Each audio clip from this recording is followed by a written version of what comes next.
રાજેશભાઈ કેવું રહ્યું કાઢતી વખતે કઈ દુખાવો બિલકુલ નહીં. દુખાવો નથી જો ને? હેલો મિત્રો, હું ડોક્ટર ભાવિક કાનાણી.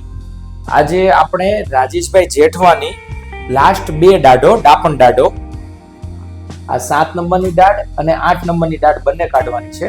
કેમ કે રાજેશભાઈનું મોઢું ખુલતું નથી. જો રાજેશભાઈનું મોઢું ખુલતું હોત તો આપણે 7 નંબરની દાઢને બચાવે છે. રાજેશભાઈ મોઢું ખોલો, નાખો તો આંગળી કેટલી જાય છે? રાજેશભાઈના મોઢામાં ખાલી 2 આંગળી જાય છે. આવું થતું હોય ને એટલે કારણ કે જ્યારે મોઢું ઓછું ખુલે, 2 આંગળી જાય એટલે દર્દી ત્યાં બરાબર બ્રશ ના ઘસી શકે. બ્રશ ના ઘસે એટલે ત્યાં અવારનવાર સડો થાય, એટલે છેલ્લી જે ડાપણ દાઢો હોય ત્યાં ગલોફામાં એ ખૂતી જાય, એટલે અવારનવાર ચાંદા પડે, દર્દીને તીખું લાગે, આવી બધી સમસ્યા થતી હોય. એટલે સમયસર એની કાળજી લઈ અને ડાપણ દાઢ કઢાવી નાખવી સારી પડતી હોય. હું તમને પ્રોસેસ બતાવું છું આપણે કેવી રીતે ડાપણ દાઢ કાઢીએ છીએ. એક કાઢી નાખીશું, સડેલી જોઈ દેખાય. હવે બીજી કાઢી.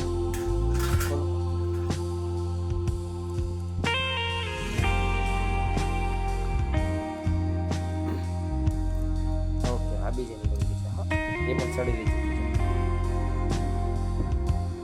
રાજેશભાઈની બંને દાઢો આપણે 5 મિનિટમાં આમ તો સક્સેસફુલી રિમૂવ કરી દીધી છે. રાજેશભાઈનો અનુભવ લઈએ. અવારનવાર શું છે, દર્દી ગભરાઈ જતું હોય એટલે આપણે આ વિડીયો શૂટ કરતા હોઈએ કે દુખાવો કેવું, એ તો આપણે પ્રોસિજર આપણે આ વિડીયોમાં દર્દીને બતાવશું જ આખું.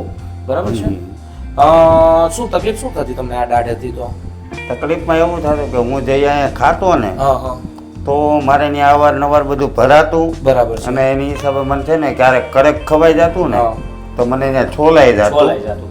તેથી આમાં કેવું થાય કે જ્યારે તમારું મોઢું પાન માવા સોપારીના કારણે મોઢું પેક થાય એટલે મોઢું છોલાઈ જાય, એટલે શરીર એને રિપેર કરે. જ્યારે શરીર રિપેર કરે ત્યારે તાતણા વધારે બનાવે. તાતણા વધારે બનાવે એટલે તમારું મોઢું વધારે પેક થાય. એટલે જ્યારથી તમને ડાપણ દાઢ વાગવાની શરૂઆત થાય ત્યારથી જો તમે એને ડાપણ દાઢને કઢાવી નાખો તો તમારું મોઢું પેક થતું આપણે બચાવી શકીએ છીએ. આભાર. થમ્સ અપ.